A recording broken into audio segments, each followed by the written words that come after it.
dos en marcha hacia el borde del corazón, cuando el Rick sintió que sus huesos volvían a formarse, y que su carne reasumía su peso y configuración familiares. Se dio cuenta de que el país en el que había penetrado apenas se diferenciaba del que acababa de abandonar.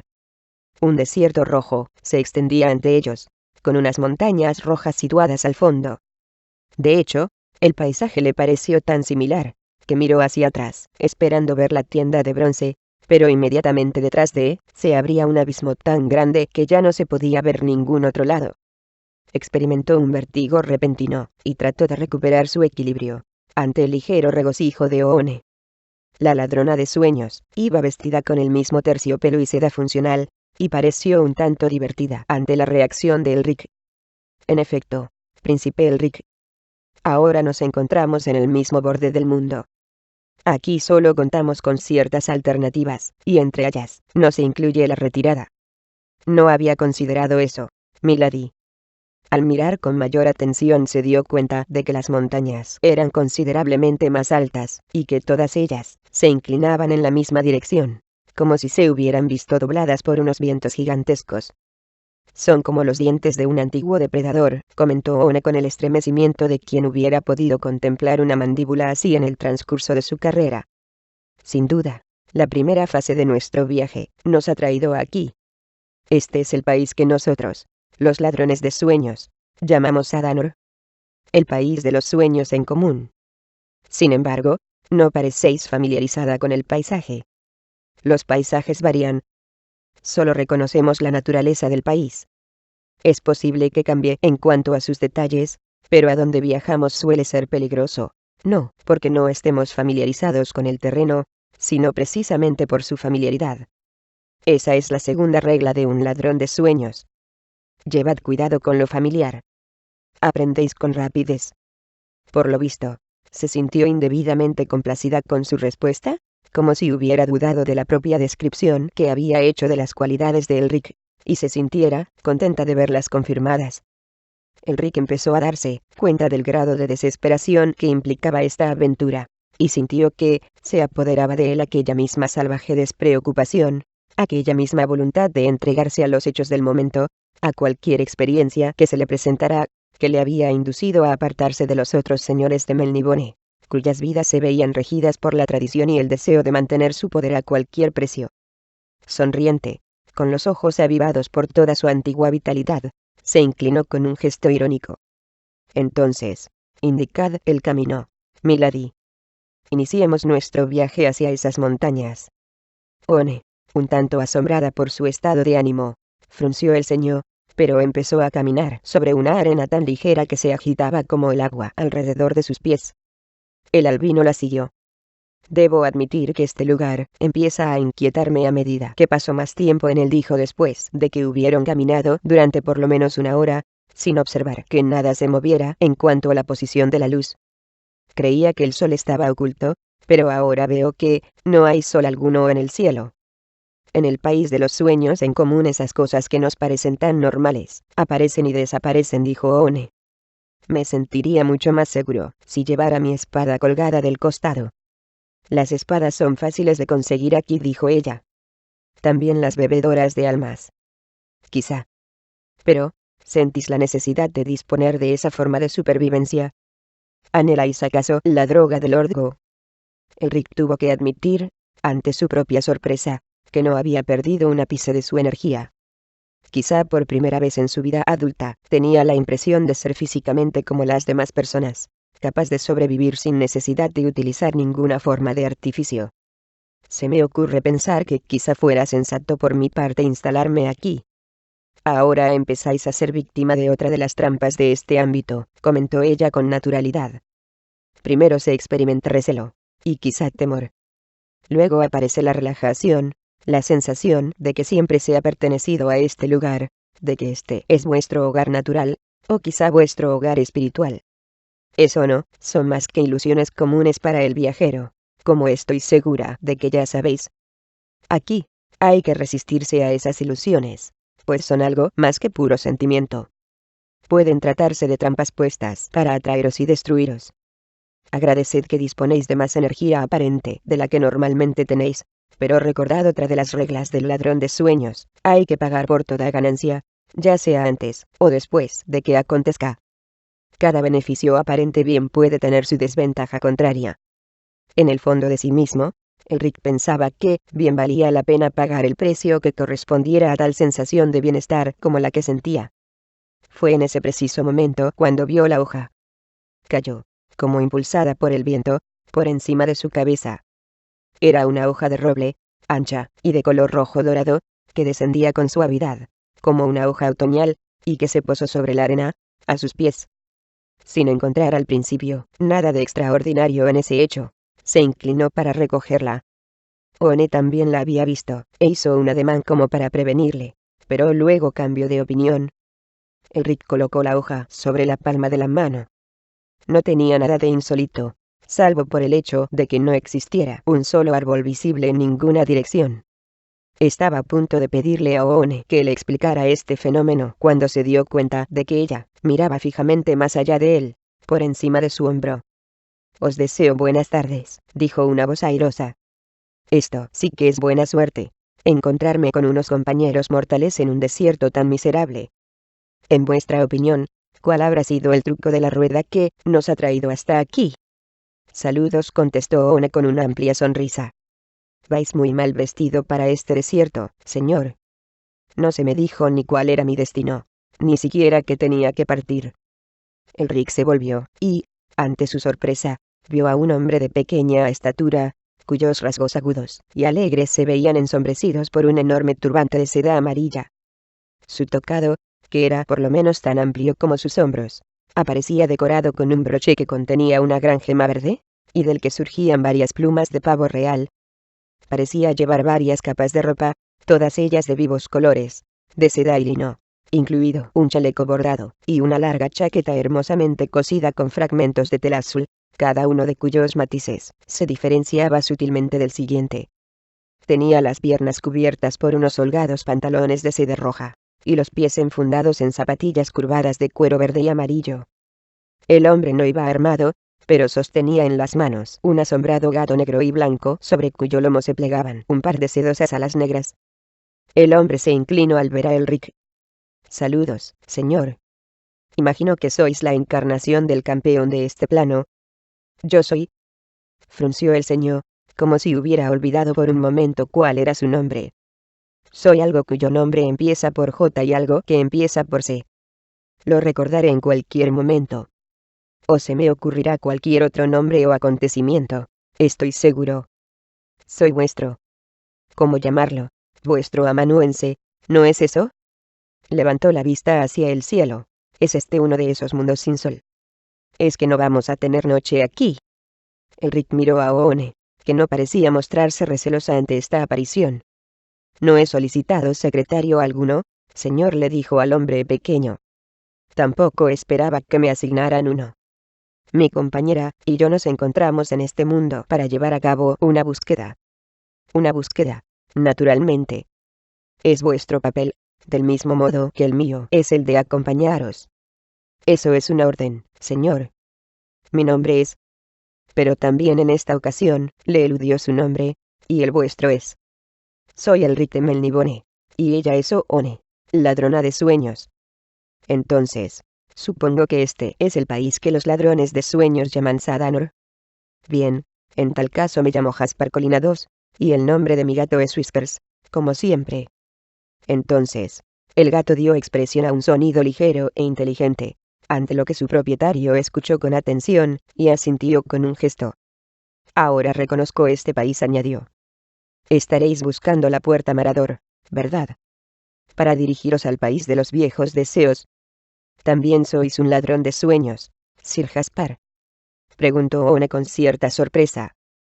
«Tengo parientes que lo son». «Pero, ¿cómo habéis llegado hasta aquí?», preguntó Elric, a través de un medium. «¿Utilizasteis acaso a una niña mortal, como hicimos nosotros?». «Vuestras palabras son misteriosas para mí, señor». Jaspar Colina II se ajustó el turbante, y el pequeño gato se acurrucó cuidadosamente bajo una de sus voluminosas mangas de seda. «Viajo entre los mundos, aparentemente al azar, pero generalmente por orden de alguna fuerza que no comprendo, y con frecuencia me encuentro con que tengo que guiar o acompañar a aventureros como vos. Tras una breve pausa, se apresuró a añadir, con sensibilidad: me temo que, no siempre voy vestido adecuadamente, para el ámbito, el momento de mi llegada. Creo que soñé ser el sultán de una ciudad fabulosa en la que poseía la más asombrosa variedad de tesoros. Allí donde me esperaban. Se detuvo, se ruborizó y apartó la mirada de Oone. Disculpadme. Se trataba de un sueño. Ahora, ya he despertado de él. Desgraciadamente, las ropas han venido conmigo desde ese sueño. Elric pensó que las palabras de aquel hombre no tenían sentido alguno, pero Oone no tuvo dificultad para comprenderlas. ¿Conocéis, pues, un camino que conduce a la puerta Marador?, le preguntó. Desde luego, tengo que conocerlo, si este es el país de los sueños en común. Cuidadosamente, se colocó el gato sobre el hombro y luego empezó a buscarse algo en el interior de las mangas, dentro de la camisa, en los bolsillos de sus diversas vestiduras, al tiempo que sacaba de ellos toda clase de rollos y pergaminos, pequeños libros, cajas, polveras, instrumentos de escritura, trozos de cuerda y carretes de hilo, hasta que una de las piezas enrolladas de piel de ternera le hizo lanzar un grito de alivio. Ah, creo que aquí está. Es nuestro mapa. Volvió a guardar todos los demás objetos exactamente en los lugares de donde los había extraído, y desplegó el pergamino. En efecto, así es. Aquí se nos muestra el camino a seguir a través de esas montañas. Una oferta de guía. Empezó a decir Elric. Por lo que debemos llevar cuidado con lo familiar, dijo Oone con suavidad al tiempo que hacía un gesto de desprecio. Como veis, aquí ya nos encontramos con un conflicto, pues lo que no es familiar para vos sí que lo es, y mucho, para mí. Eso forma parte de la naturaleza de este país. Se volvió hacia Jaspar Colina II y preguntó: ¿puedo ver vuestro mapa, señor? Sin la menor vacilación, el hombre se lo tendió. Es un camino recto. Siempre es un camino recto, ¿verdad? Y solo hay uno. Eso es lo mejor de estos ámbitos de los sueños, que se los puede interpretar y controlar con suma sencillez, a menos, claro está, que le traguen a uno por completo. Pero eso no va a suceder.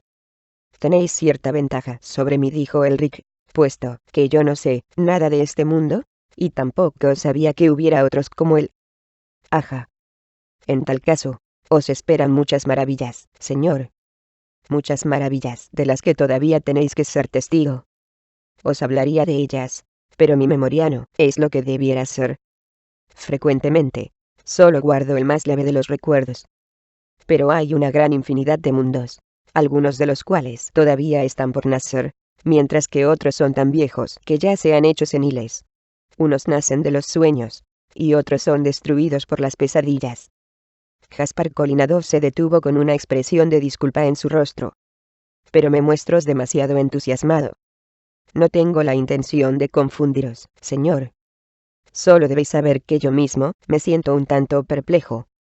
Siempre me sucede así. ¿Tiene mi mapa sentido para vos, ladradrona de sueños? Así es, asintió Oone con el ceño fruncido mientras observaba el pergamino. Solo existe un paso para atravesar esas montañas, llamado Mandíbulas del Tiburón. Si suponemos que las montañas se extienden hacia nuestro norte, tenemos que dirigirnos hacia el noreste y encontrar allí la garganta del tiburón, según se le nombra aquí. Os estamos muy agradecidos, maese Jaspar Colina II. Enrolló de nuevo el mapa y se lo entregó.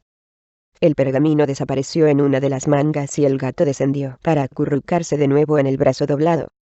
Por un momento, Elric tuvo la clara impresión de que este individuo tan agradable había sido convocado por Oone desde su propia imaginación, aunque era imposible creer que no existiera por derecho propio, de tan segura de sí misma como parecía su personalidad. De hecho, Elric tuvo la fugaz sensación de que él mismo era aquella fantasía. Observaréis que hay peligros en ese paso, dijo Jaspar Colina II con naturalidad, como si lo sintiera dentro de sí mismo. Si queréis, una vez que nos acerquemos dejaré que Whiskers explore por nosotros. Os estaríamos muy agradecidos por ello, señor, admitió Oone. Continuaron su viaje sobre el desnudo paisaje, mientras Jaspar Colina II contaba historias de aventuras anteriores, la mayoría de las cuales apenas si lograba medio recordar, y hablaba de la gente a la que había conocido, cuyos nombres se le escapaban de la memoria, y de los grandes momentos que había vivido en las historias de mil mundos cuya importancia se le escapaba igualmente. Escucharle fue como volver a encontrarse en los viejos salones de Imrir, en la isla del dragón, donde, antiguamente, una enorme serie de ventanales habían contado en imágenes las historias de los primeros melniboneanos, y de cómo habían llegado a su hogar actual. Ahora, no quedaban más que simples y pequeños fragmentos de la historia, brillantes detalles cuyo contexto apenas era imaginable, y cuya información completa se había perdido para siempre. Elric dejó de intentar seguir lo que Jaspar Colinados contaba, pero, tal como había aprendido a hacer con los fragmentos de cristal, disfrutó de ellos, fijándose en su color y en su textura. La consistencia de la luz había empezado a molestarle, y finalmente interrumpió la palabrería del pequeño hombre, y le preguntó si él no se sentía también incómodo por ello. Jaspar Colinados aprovechó esta oportunidad para detenerse, quitarse las zapatillas, y sacudirse la arena que se había introducido en ellas, mientras One esperaba por delante de ellos, con gesto impaciente. No, señor. Los mundos sobrenaturales aparecen con frecuencia sin sol. Es posible que sean planos, semiesféricos, ovalados, circulares, e incluso que tengan forma de cubos. Existen solo como satélites de aquellos otros ámbitos que consideramos como reales, y, en consecuencia, su ordenamiento no depende de ningún sol, luna o sistema planetario, sino de las exigencias espirituales, imaginativas, filosóficas, etc., de mundos que, en efecto, necesitan de un sol que los caliente, y de una luna que mueva sus mareas. Existe incluso la teoría de que nuestros mundos son los satélites, y de que estos otros mundos sobrenaturales son los lugares de nacimiento de todas nuestras realidades. Con las zapatillas finalmente libres de arena, Jaspar Colinados empezó a seguir a One, que ya se había distanciado un poco, negándose a esperarlos. Quizás sea este el país regido por Ariok, mi patrono duque del infierno, dijo Elric. El país de donde surgió la espada negra. Oh, es muy posible que así sea, príncipe Elric, porque, mirad, hay una especie de criatura infernal que se cierne sobre vuestra amiga en este preciso instante, y no disponemos de ningún arma. Un pájaro de 3 cabezas tuvo que haber descendido desde una altura tan grande, que no lo habían visto aproximarse, pero ahora se abalanzaba a una terrible velocidad desde lo alto y One, alertada por el grito de advertencia de Elric, echó a correr, quizá con la esperanza de burlarlo en su descenso sobre ella. Era como un cuervo gigantesco, con 2 de sus cabezas profundamente plegadas sobre su cuello, mientras que la otra se extendía hacia afuera, para ayudarse quizá en su descenso, con las alas extendidas tras él y las garras abiertas, preparadas para apoderarse de la mujer. Elric también echó a correr hacia adelante, gritándole al bicho. También confiaba en que su actividad perturbara a la criatura lo suficiente, y le hiciera perder la ventaja de la sorpresa. Con un terrible graznido que pareció llenar el cielo entero, el monstruo aminoró un poco su vertiginoso descenso, para abalanzarse con mayor exactitud sobre la mujer.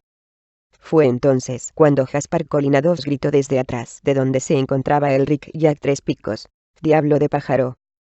La bestia aleteó en el aire, y todas sus cabezas se volvieron hacia la figura del turbante, que avanzaba con decisión hacia ella, sobre la arena, con el gato en posición de alerta sobre su brazo. ¿Qué es esto, Jack? Creía que se te había prohibido alimentarte de carne. La voz de Jaspar Colinados sonó desdeñosa y familiar. Whiskers gruñó y farfulló ininteligiblemente a la bestia, a pesar de que ésta era muchas veces más grande que el gato. Con un graznido de desafío, el pájaro se posó aleteante sobre la arena, y echó a correr a una velocidad considerable hacia One, que se había detenido para contemplar esta extraña escena. Ahora, dio media vuelta y echó a correr de nuevo, con el cuervo de 3 cabezas siguiéndola. Jack. Jack. ¿Recuerda el castigo? El grito que emitió el pájaro casi fue cómico. Elric empezó a tambalearse sobre la arena, confiando en encontrar algún medio para salvar a la ladrona de sueños. Fue entonces cuando sintió que algo cortaba el aire por encima de su cabeza, y le abanicaba con una inesperada frialdad. Una figura oscura se abalanzó en persecución de la bestia a la que Jaspar Colinados había llamado Jack Tres Picos. Era el gato blanco y negro. El felino hizo volar su pequeño cuerpo contra el cuello central del pájaro, y clavó los 4 conjuntos de garras sobre sus plumas. El gigantesco cuervo de 3 cabezas lanzó un agudo grito, se volvió en redondo, y sus otras cabezas trataron de picotear al tenaz gato, sin lograr alcanzarlo. Ante el asombro de Elric, el gato pareció hacerse más y más grande, como si se alimentara con la materia viva del cuervo, mientras éste se hacía más y más pequeño. Jack Tres Picos. Malvado Jack. La figura casi ridícula de Jaspar Colinado se abalanzó entonces sobre la bestia, con un dedo de advertencia por delante hacia el que los picos chasquearon, pero sin atreverse a morderle. Fuiste advertido. Y ahora tienes que perecer. ¿Cómo has llegado hasta aquí? Supongo que me seguiste cuando abandoné mi palacio. Se rascó la parte alta de la frente, por debajo del turbante. Aunque no recuerdo haber abandonado el palacio. Ah, bueno. Jack Tres Picos volvió a graznar, y miró con ojos enloquecidos y asustados hacia donde se encontraba su presa original. Oone se acercaba hacia ellos.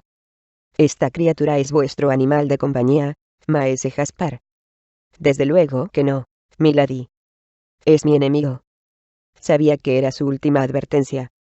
Pero creo que no esperaba encontrarme aquí, y estaba convencido de poder atacar a una presa viva con total impunidad. Pues no es así, ¿verdad, Jack? El graznido de contestación fue casi patético. El pequeño gato blanco y negro se parecía ahora a un murciélago vampiro que estuviera alimentándose, mientras sorbía y sorbía la materia viva del monstruo. One observó horrorizada mientras el cuervo se encogía gradualmente, hasta quedar convertido en una cosa extraña y embrujada. Finalmente, Whiskers se apartó, enorme y redondo, y empezó a limpiarse, al tiempo que ronroneaba, con evidentes muestras de placer. Indudablemente complacido con su animal de compañía, Jaspar Colinado se extendió una mano para acariciarle la cabeza. Buen muchacho, Whiskers. Ahora, el pobre Jack ni siquiera haría una buena salsa para el pan de un anciano. Se volvió hacia sus 2 amigos, y les sonrió con orgullo. Este gato me ha salvado la vida en más de una ocasión. ¿Cómo sabíais el nombre de ese monstruo?, preguntó One, cuyos encantadores rasgos aparecían arrebolados. Respiraba agitadamente. A Elric le recordó repentinamente a Kimoril, aunque no logró identificar la similitud con exactitud. Pues, porque fue Jack quien atemorizó el principado que visité antes que este, contestó Jaspar Colinados, mostrando sus ricas vestiduras. Y como fui favorecido por las gentes de aquel lugar. Jack Tres Picos siempre conoció el poder de Whiskers, y le tenía miedo. Cuando yo llegué no hacía otra cosa que aterrorizar a aquel pueblo. Yo mismo lo llamé Jack, o más bien fue Whiskers quien lo hizo, pero le dejamos vivir, pues era un carroñero útil, y en esos territorios hacía un calor terrible en el verano.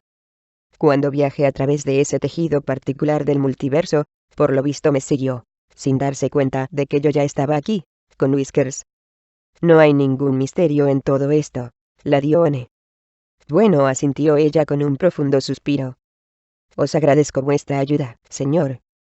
Y ahora, dijo él con una inclinación de cabeza, ¿no será mejor que sigamos nuestro camino hacia la puerta Marador? Hay nuevos peligros, aunque menos inesperados, que nos aguardan en la garganta del tiburón. El mapa los indica. Debería tener un arma en mi costado, dijo Elric como lamentándose.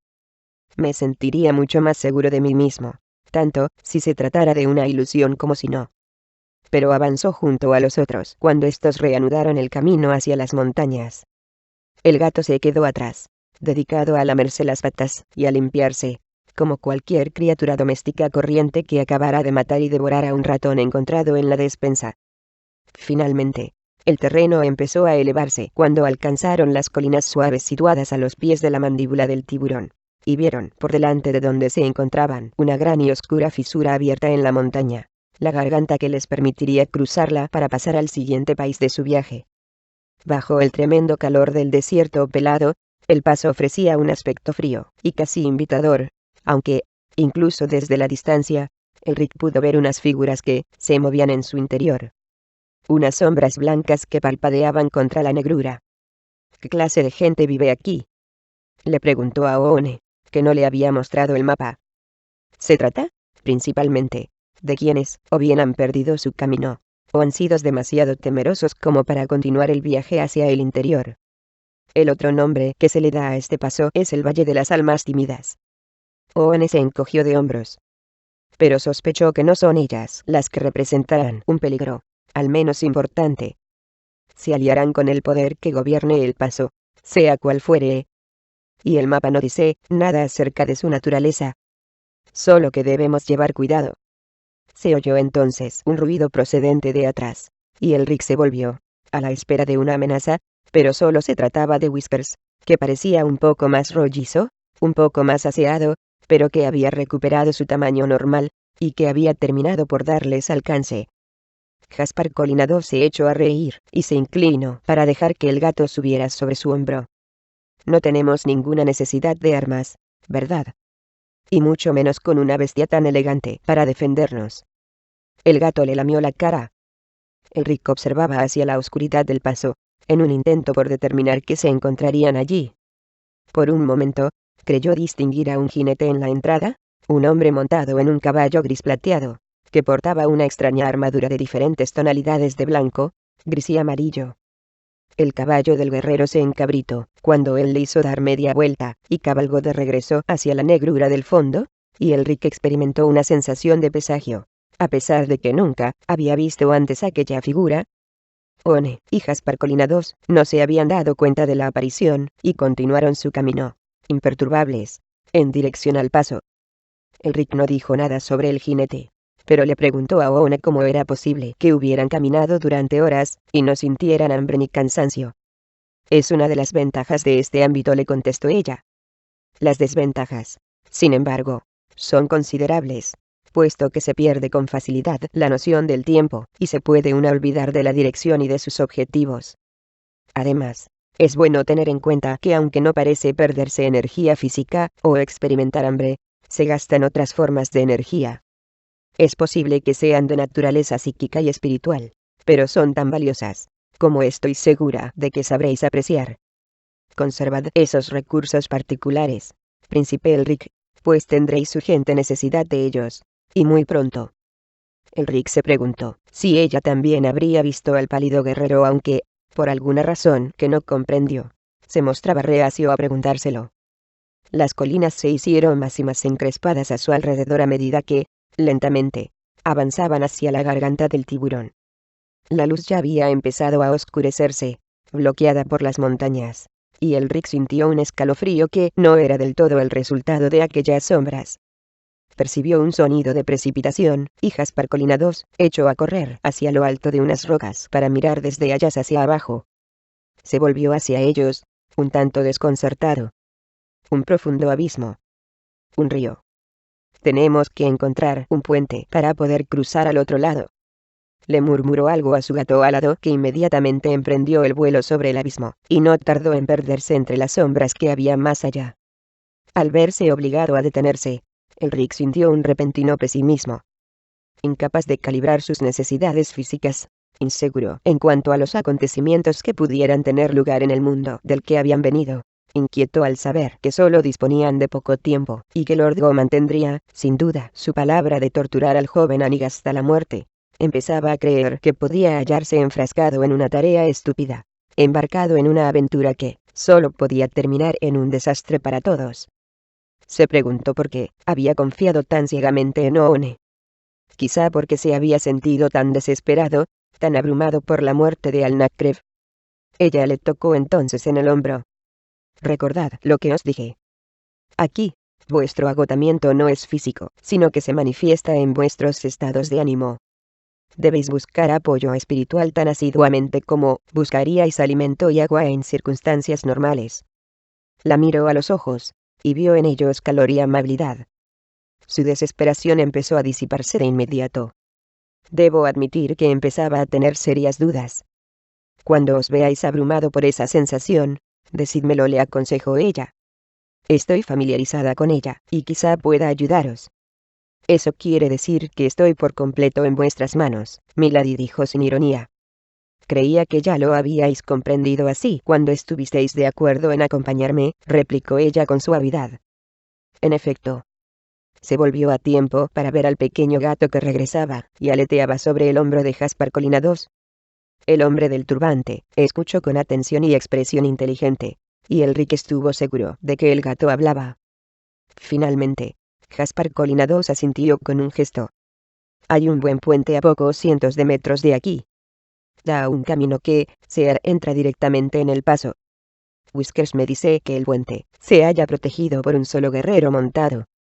Supongo que cabe confiar en que nos deje cruzarlo. Siguieron el curso del río, mientras el cielo, por encima de ellos, se hacía más y más oscuro, y Elric deseaba que, junto con su ausencia de hambre y de cansancio, no sintiera el rápido descenso de la temperatura, que hacía estremecer su cuerpo. Solo Jaspar Colina II no se veía afectado por el frío. Gradualmente, las toscas paredes de roca que descendían al borde del abismo, se curvaban hacia el interior, en dirección al paso, y pronto vieron el puente. Por delante de ellos, un sendero estrecho, de piedra natural, que se extendía hacia el exterior, salvando el río espumeante que corría por abajo. Escucharon los ecos que producía el agua al precipitarse profundamente por la garganta. Sin embargo, no vieron por ninguna parte el guarda del que había hablado el pequeño gato. Elric avanzó con precaución, situado ahora delante, y experimentó de nuevo la necesidad de disponer de un arma para sentir mayor seguridad. Llegó junto al puente, y puso un pie sobre él. Allá abajo, en la base de granito de las paredes, una espuma gris saltaba y bailoteaba, y el río parecía expresarse con su propio canto particular, mitad triunfal, mitad desesperado, casi como si fuera una criatura viviente. Elric se estremeció y avanzó otro paso. Seguía sin ver a la figura en la profunda oscuridad. Dio otro paso, y se encontró sobre el agua, pero se negó a mirar hacia abajo, por si acaso el agua le llamara. Sabía qué fascinación podían ejercer esa clase de torrentes, y cómo uno podía verse arrastrado hacia ellos, como hipnotizado por la precipitación de sus aguas y el ruido que éstas producían. ¿Veis algún guardia, príncipe Elric?, preguntó Jaspar Colina II. Nada, contestó el albino, que avanzó otros 2 pasos. Ahora, One estaba situada directamente detrás, y se movía con las mismas precauciones que él mismo. Elric miró hacia el extremo más alejado del puente. Grandes bloques de rocas húmedas, cubiertas por líquenes y enredaderas de extraños colores, se elevaban y desaparecían en la oscuridad que había por encima. El sonido del río le hizo creer que escuchaba voces, pequeños murmullos, la refriega de extremidades amenazadoras, pero seguía, sin ver nada. Elric se encontraba a mitad de la distancia del puente cuando detectó la sugerencia de un caballo entre las sombras de la garganta, apenas el más leve indicio de la presencia de un jinete, que quizá llevara la armadura del color de su propia piel, tan blanca como el hueso. ¿Quién es?, preguntó el albino en voz alta. Venimos en son de paz. No tenemos la intención de causar daño a nadie. Quizá fue de nuevo el sonido del agua lo que le hizo creer que había percibido un débil chasquido desagradable. Luego, pareció como si el rugido del agua se hiciera más fuerte, y se dio cuenta entonces de que se escuchaba el sonido de unos cascos sobre la roca. Como si se hubiera formado surgiendo de la nada, una figura apareció de repente en el extremo más alejado del puente, lanzada contra él, con una larga y pálida espada en posición de combate, dispuesta a golpearle. No podía volverse hacia ninguna parte. La única forma de evitar al guerrero consistía en saltar desde el puente hacia la corriente de abajo. A Elric se le hizo borrosa la visión, al tiempo que se preparaba para saltar hacia adelante, confiado en poder sujetar al caballo por las riendas, y detener así al jinete en su ataque. Volvió a oírse una agitación de alas y algo se fijó sobre el casco del atacante, golpeando contra el rostro que había dentro. Se trataba de Whiskers, que maullaba y bufaba como cualquier gato envuelto en una disputa por la posesión de un pescado. El caballo se encabritó. El jinete lanzó un grito de rabia y dolor, y soltó las bridas para intentar apartarse al pequeño gato de su casco. Whiskers se elevó entonces en el aire, fuera de su alcance. Elric observó fugazmente unos ojos brillantes y plateados, una piel que brillaba con las marcas de la lepra, y luego el caballo, descontrolado, resbaló sobre la húmeda roca y cayó de costado. Por un momento, intentó ponerse de nuevo en pie, mientras el jinete gritaba y rugía como un demente, con su larga y blanca espada todavía en la mano. Luego, los dos se precipitaron por encima del borde del puente y cayeron en una mezcla caótica de brazos y patas hacia el abismo rugiente, para ser tragados por las aguas distantes y tenebrosas. Elric tenía la respiración agitada. Jaspar Colina II lo tomó por el brazo y lo sostuvo, ayudándole a él y a Oone a cruzar hasta el otro extremo del puente rocoso, donde se sentaron en un banco de roca, apenas conscientes de lo que les había sucedido. Vuelvo a sentirme agradecido con Whiskers, dijo Elric con una mueca inquieta. Tenéis un animal de compañía muy valioso, Maese Colina II. Más valioso de lo que os imagináis, asintió sensiblemente el pequeño hombre.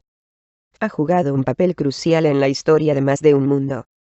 Dio unas suaves palmaditas al gato, que regresó a sus brazos, ronroneante y complacido consigo mismo. Me alegro de haberos sido de alguna utilidad. Nos hemos librado del guardián del puente, dijo Elric al tiempo que miraba hacia la lejana espuma del río. Vamos a tener que defendernos contra más ataques de este tipo, milady. Desde luego, asintió Oone con el ceño fruncido, como si se hallara perdida en un acertijo que solo ella conociera. Jaspar Colina II apretó los labios. Aquí, dijo. Mirad cómo se estrecha la garganta. Se convierte en un túnel. Así era, en efecto. No podían ver cómo las rocas se inclinaban las unas sobre las otras de forma que el paso se transformaba en una cueva apenas lo bastante alta como para que Elric pudiera entrar sin tener que agachar la cabeza. Una serie de toscos escalones ascendían hacia ella, y, de vez en cuando, aparecía un débil parpadeo de fuego amarillo desde el interior, como si el lugar estuviera iluminado por antorchas. Había esperado viajar con vos más lejos, dijo entonces Jaspar Colina II con un suspiro, pero ahora debo regresar. No puedo ir más allá de la puerta Marador. ¿Qué es lo que esto parece ser? Hacerlo así me destruiría. Ahora tengo que encontrar a otros compañeros en el país de los sueños en común. Por su tono de voz, parecía lamentarlo de veras. Adiós, príncipe Elric, la dio Oone. Os deseo éxito en vuestra aventura. Y de repente, el pequeño hombre se volvió y se alejó con rapidez sobre el puente, sin mirar atrás. Los dejó casi tan repentinamente como había llegado, y volvió a perderse en la oscuridad antes de que ninguno de los dos pudiera decir nada, llevándose al gato consigo. Oone pareció aceptarlo con naturalidad, y al ver la mirada interrogativa de Elric, dijo: esta clase de gentes llegan y se van. Otra de las reglas del ladrón de sueños dice: no dependas de nada que no sea tu propia alma. ¿Comprendéis? Comprendo que ejercer la profesión de ladrón de sueños debe de ser algo muy solitario, milady. Y, tras decir estas palabras, Elric empezó a ascender los grandes escalones, toscamente labrados, que conducían a la puerta Marador.